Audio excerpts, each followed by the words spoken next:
Dublab.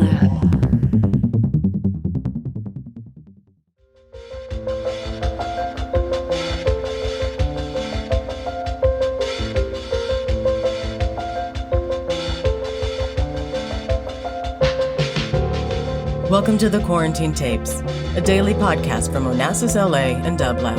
Hosted by Paul Holdengräber, this series chronicles shifting paradigms in the era of social distancing.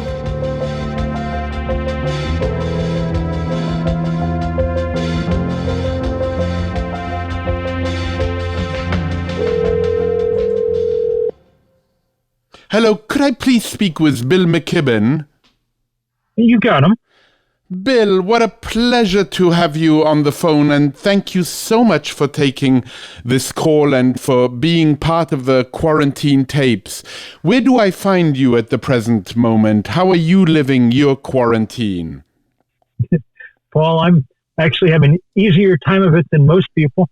I live out in the woods in Vermont, and so life hasn't changed all that much, but I'm at the moment in a parking lot about a mile from home because the Wi-Fi at our house isn't strong enough to do this kind of thing. But I've got a beautiful view up of the Green Mountains on a sunny spring day, so no complaints. So things haven't changed so much during this pandemic for you, and yet the world has seems to have changed, or at least have paused. And you once said that the pandemic feels like a rehearsal, and I'm wondering, a rehearsal for what? And what is this play we're in the middle of? Well, I've had a long time to think about crises, Paul. I wrote the first book about climate change, 31 years ago now. And so I spent a lot of time thinking about what's coming at us and watching the early stages of that, watching the crises that have begun to hit around the world. I mean, remember, it was only 12 weeks or so ago before the virus that we were watching slack-jawed at the continent of Australia burning itself to the ground. So I think that though there's no such thing as a silver lining to something this traumatic, there are maybe some possibilities to learn a few lessons coming out of it. And if we're going to go through this much pain and trauma, we might as well at least try to pick up a few ideas along the way. What are some of the few ideas or lessons we can learn, understanding very well that a silver lining might be distasteful, to say the least, but perhaps there are, I always like phrasing it in the way Gershom Scholem might have phrased it, perhaps there are shards of hope, or perhaps this pandemic points to another way, perhaps, I'm sorry, I'm using the word perhaps again and again, of living. I think that the first observation I'd make is that this thing makes it very clear that we better accept the fact that physical reality is real. And that sounds like a trite and obvious thing to say, but really we live in a world of screens where reality seems easy to manipulate. And it's taken me 30 years of hard work trying to convince people that physics and chemistry are real, that the CO2 molecule is not to be negotiated with or compromised with. The virus, the microbe, proves the same thing about biology. It doesn't matter how much the president stands up at his lectern and calls it a hoax or says it's going to go away by Easter or on and on and on. The microbe's in charge here, not the man. If it says stand 6 feet apart, then you best stand 6 feet apart. That's how it works. So to me, that's lesson one, and it's an important one. And it has a corollary, a kind of second lesson, I think, which is that, speed, timing, is of the utmost importance. We know from watching the coronavirus now what happens when you delay. The U.S. and South Korea had their first case on the same day in January. The South Koreans went right to work. They decided they were going to do some disruptive things. They stopped large gatherings and they began testing people left and right.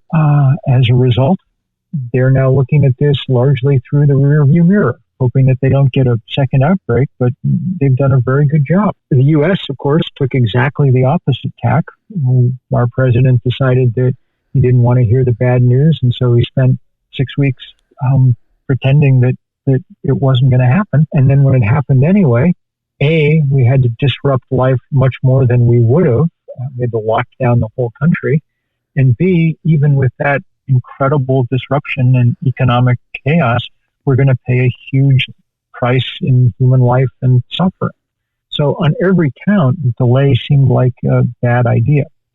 That's a very good analog for what we know about the overarching climate crisis. If we'd gone to work flattening the carbon curve 30 years ago when scientists first sounded the warning, we could have taken much less disruptive steps, say a modest price on carbon, and 30 years later, the curve would have been bent in very, very useful ways. But we didn't. We doubled down because the oil industry didn't want to have anything that disrupted its business model. And here we are 30 years later. Now we're going to have to move quickly still. Speed is the only thing that gives us any chance. But it's going to have to be really disruptive. And even if we do it, we're going to pay a high price. We're already paying a high price. You know, we've lost half the summer sea ice in the Arctic now. Nobody has a plan for refreezing. We see, you know, the ocean's 30% more acidic than it was 40 years ago. We've lost half the wild animals on planet Earth in the last 40 years. Look, it's a bad scene, but speed is still of the essence. And the third lesson, I think, is that social solidarity really, really matters. You know, I've lived most of my adult life in the world kind of politically defined by people like Ronald Reagan, with the idea that markets would solve all problems, that the basic job of human beings was to work on getting rich themselves. It was Reagan who hilariously, said the scariest words in the English language were, "I'm from the government and I'm here to help." But those aren't the scariest words in the English language. And the scariest words in the English language are, "We've run out of ventilators. The hillside behind your house is caught on fire." And those are the kind of problems you can only address if you have human solidarity, if you have people who have built connections, the thing we call government, that allows us to help each other in an efficient and comprehensive way to deal with problems of this size and scale. And we're seeing now what the price is when you try to dismantle that government. The conservatives announced that they wanted to shrink government to the size where you could drown it in a bathtub. Well, they've shrunk it so far that, you know, it can't find masks for doctors to wear. We screwed up. And we need to recognize that so we can get back to building the kind of connections that will allow us to weather the even bigger storms that are coming our way thanks to climate change. You know, what struck me so strongly in what you just said is that you spoke about language. What is scary? What is the scariest expression or sentence in the English language? And it reminded me of a line in Hannah Arendt where she says, "We all grow up and inherit a certain vocabulary. We then have got to examine this vocabulary."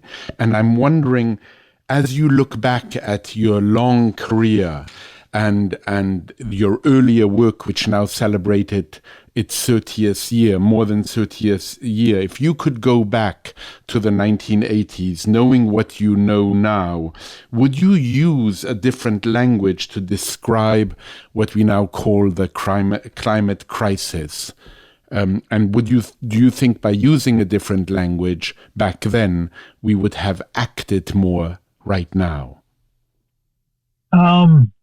Probably not. I mean, I'm afraid that, I wish it were otherwise, but I'm afraid that my original book on all this pretty much got it right. I mean, the title of it was The Not Very Cheerful, The End of Nature. Not very cheerful. So I think we were sounding the alarm from the beginning. But what I would have done differently was realize that this was a problem that wasn't going to be solved most in language. You know, I assumed for some years after writing that, Paul, that we were engaged in an argument. And that once we'd won the argument, our leaders would go to work doing what was needed. So the right thing to do would be write more books, have more symposiums, publish more articles, give more lectures. All of that's good and useful and helpful, but at a certain point became clear to me that we'd long since won the argument. By, 1995 or so, the world scientists were in robust and deep consensus about what was going on and what it was going to mean. We'd won the argument. We were just losing the fight, because the fight wasn't about reason and data and analysis and language. The fight was about what most big fights are usually about, money and power. And the other side in that fight, the fossil fuel industry, was so rich that it had so much power that it was able to, it was able and willing to keep its business model going for a few decades more, even at the cost of breaking the planet. Now, that sounds like a hyperbolic thing to say, and I might not have said it that way even a few years ago, because I try not to exaggerate. But great investigative reporting in places like the LA Times and Inside Climate News, the Pulitzer-winning website, and at the Columbia Journalism School has let us know over the last 4 or 5 years that the fossil fuel industry knew everything there was to know about climate change back in the 1980s. Stands to reason, if you think about it, that they would have. I mean, Exxon was the biggest company on Earth. It had excellent staff of scientists, and its product was carbon. So, of course, they were going to find out what was going on. And they did early on, by the early 1980s, before there was any real public knowledge about any of this. Their scientists were telling their executives how much and how fast it was going to warm. And they were spot on. I mean, people have found charts that predict with uncanny accuracy what the temperature and the CO2 concentration would be in 2020. They were right. And they were believed by their executives. Exxon began to build its drilling rigs to compensate for the rise in sea level they knew was on the way. What they didn't do was tell the rest of us. Instead, they began building all across that industry this expensive architecture of deceit and denial and disinformation. They hired people who'd worked for the tobacco industry to try and do the same thing they'd done for them, which was, prolong our addiction to cigarettes by a couple more decades so they could make more money. And they were successful. I mean, they managed to keep us for 30 years locked in a phony debate about whether or not global warming was real. The debate both sides knew the answer to at the beginning. It's just one of them was willing to lie. And that lie, probably the most consequential lie in human history. It cost us 30 years when we could have been hard at work on all of this. To stay for a moment longer on terminology, there's a line in an essay that Rebecca Solnit published in The Guardian in April 2014, which ends with this line where she writes, "Climate change is global-scale violence against places and species as well as against human beings. Once we call it by name, we can start having a real conversation about our priorities and values, because the revolt against brutality begins with a revolt against the language that hides that brutality." And in a report from June 2019, the UN wrote about the risk of climate apartheid. How do you feel, in the light of what I read from Rebecca Solnit, how do you feel about that terminology?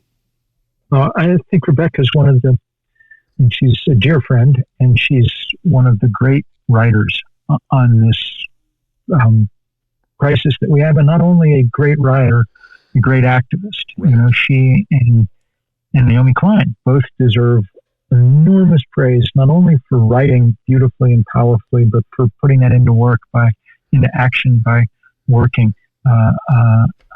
Rebecca's been a tremendous help, and I think that her depiction of it is entirely correct, as is the UN's. And in fact, that idea of apartheid kind of underlaying one of the really large initiatives that we've all been working on in recent years. It was in 2012 that Naomi Klein and I came up with the idea for this kind of global fossil fuel divestment movement, modeled very consciously on the divestment movement against apartheid that had happened when we were in college. Yeah. And one of the first people to join in the call for fossil fuel divestment was Desmond Tutu, who said in 2012, I think, or 2013, that climate change was the human rights crisis of our time, as apartheid had been a generation earlier.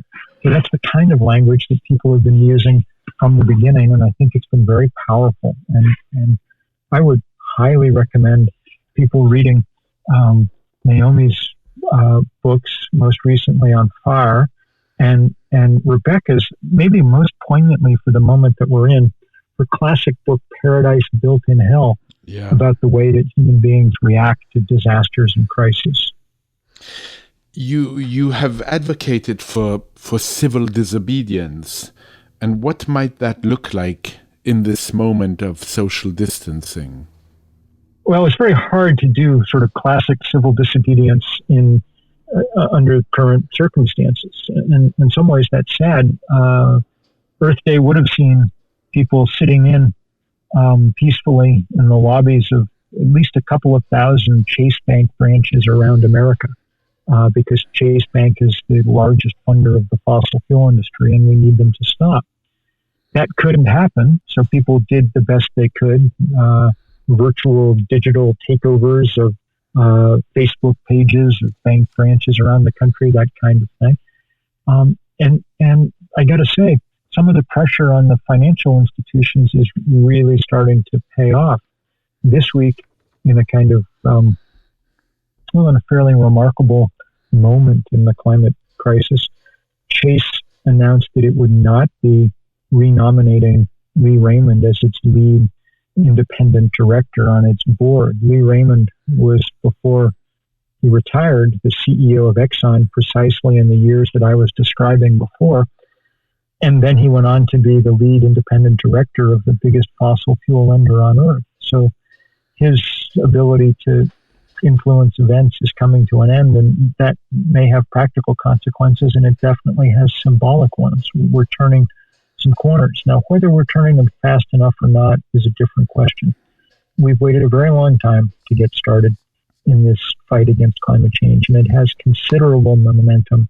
As I said before, our failure to flatten the carbon curve is something we will come to rue, probably even more than our failure to flatten the corona curve. I heard in what you said, particularly in the latter part of what you said, that having hope is truly hard because time is running out. And yet I keep thinking of Chomsky's extraordinary comment where he says, optimism is a strategy for making a better future, because unless you believe that the future can be better, you are unlikely to step up and take responsibility for making it so. And I feel it's really important, even if one were to be despairing, to keep some hope that this planet can revive. Do you think that's possible? Or have we just run out of time? No, I think, look, stopping climate change is not one of the options anymore. The planet's already warmed a degree Celsius, and it's almost certainly going to warm another degree Celsius, and that'll be very difficult to deal with. It will come with real and tragic implications. But on current path, our current trajectory, we're going to warm the planet 3 or 4 degrees Celsius. And if that happens, the science really indicates we have no chance of keeping civilizations as we've known them. So there remains much to fight for, and apparently at least some narrow window in which to fight for it. The Intergovernmental Panel on Climate Change, the world's climate scientists, released a report in October of 2018 saying that we had until 2030 to make fundamental transformations in our energy system, which they defined as cutting emissions about in half, if we wanted to have any hope of meeting the targets we set at the Paris Climate Accords. So 10 years is not a long time to cut our emissions in half.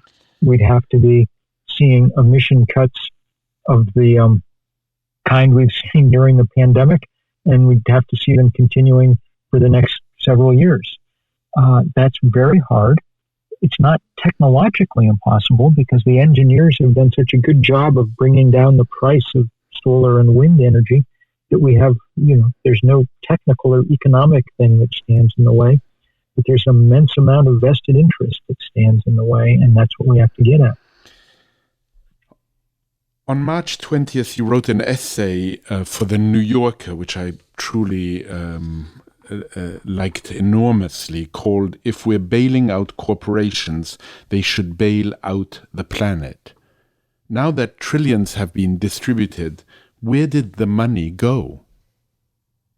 Well, as one might have predicted with Mr. Trump and Mr. McConnell in charge, it didn't go.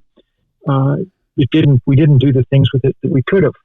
As long as we're giving huge amounts of public money to corporations, the public has a right to ask some things in return. And so in some parts of the world, airlines that are getting bailouts are being told that they have to be able to reduce their CO2 emissions per mile traveled or per passenger by half, over the next decade. In the same way that the automobile industry was told when it was bailed out in 2008 that it would have to agree to strict increases in automobile mileage. That was probably the most important thing that Obama got done on climate change. And of course, Trump is now doing his best to undo it. So those are the kind of requirements one should be making. We shouldn't be bailing out oil and gas companies. We've given them hundreds of billions of dollars in subsidies over the years. They've made enormous profits for their shareholders, and we shouldn't be bailing them out, but we should be taking the workers who work at them and giving them new jobs. And in some places, that's happening. The Canadian government set aside several $1 billion to take unemployed oil field workers in Alberta and Saskatchewan and put them to work capping the abandoned oil wells that dot those provinces and that spew methane into the atmosphere. That's really constructive work done by people who need jobs, and that helps in every way. So in a more enlightened country, that's what we'd be doing too. One hopes that November will make some serious changes in this country that'll make more things like that possible. In an article you wrote for Rolling Stone in 2012, you said, "We need to view the fossil fuel industry in a new light. It has become a rogue industry, reckless like no other force on earth. It is public enemy number one. It's public enemy number one to the survival of our planetary civilization." How do you respond at this point to those who say it's perhaps not enough to isolate the fossil fuel industry, those who argue that the enemy is capitalism itself with its imperative of perpetual growth? Well, I've written a good deal about that. My book, Deep Economy, is a deep critique of growth, but I don't really know how to what it is you do in the real world to try and legislate that. I do have some sense of what you do to try to bring to heel the fossil fuel industry. And I think if we do, it's one of the biggest steps we could take towards a very different kind of economy. Not only because it, moves us towards a more localized economy. Sun and wind are available everywhere as opposed to oil and gas and coal, which you find in very few places. But it also leads to an economy less unequal than the one we have now. One of the biggest sources of inequality in our world is precisely that distribution of scarce fossil fuel resources. That's how the Koch brothers became the dominant political players in America, for instance. Basically, they used the fact that they were the biggest oil and gas barons in the country to buy a political party and use it for all kinds of things, including making sure we didn't do anything about climate change. That's why the king of Saudi Arabia, and it's the only reason anyone pays attention to him. I mean, it's not like he has some good idea about how to run the world. He just chops people's heads off with swords, But he has a lot of oil under his country, so everybody bows and scrapes. That would change in a world that ran differently. And I think that we'd see an increase in democracy that would allow us to make other changes. So it seems, at least for me, worthwhile to work on that. You know, one of the things I think about so much now, Bill, is teenagers and the world we're giving them as elders, as it were. I think you and I are just about the same age. And I'm wondering what we can tell them, and how if you were a teenager now, would you with what you know, but being much younger, how you would want to act? Well, Paul, this week in very good news. Okay. We don't need to tell teenagers a darn thing. We just need to listen to them. It's really young people who are the heart of the fight in this most important of battles. You know, in the last few years, we've seen first the rise of the Sunrise Movement, which was all kids just out of college who'd worked hard on campus in this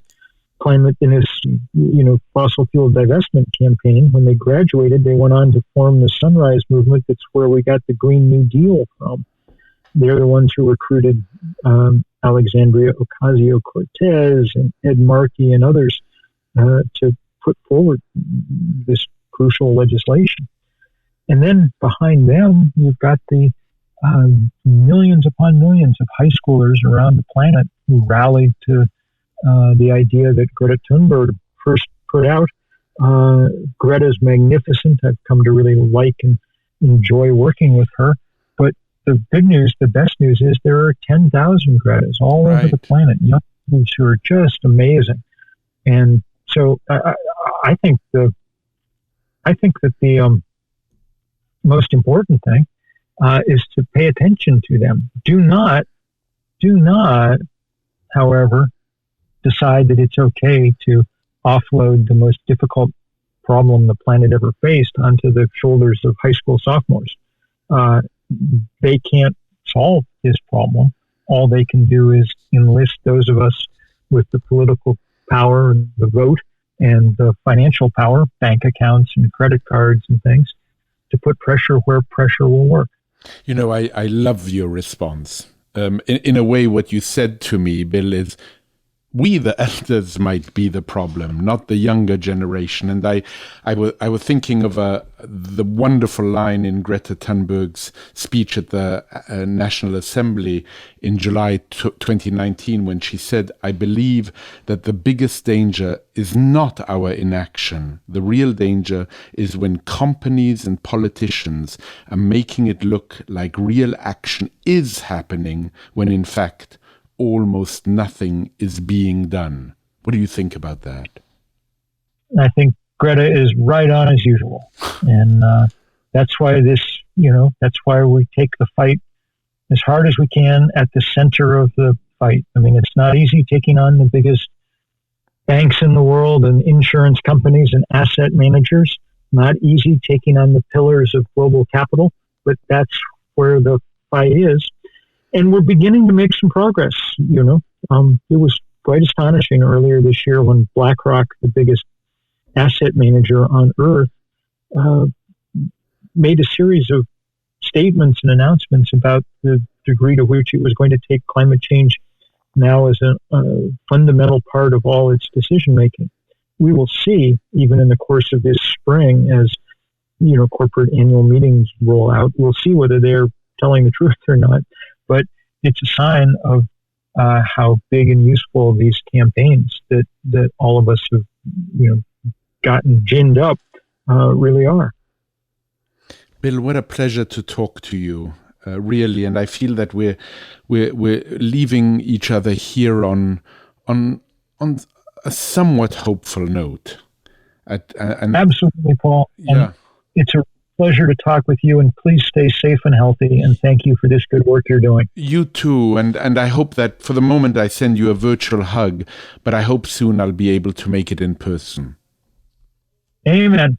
Take care, brother. You too. Bye-bye, Bill. Bye-bye. To support this show and Dublab's progressive programming, go to dublab.com/support.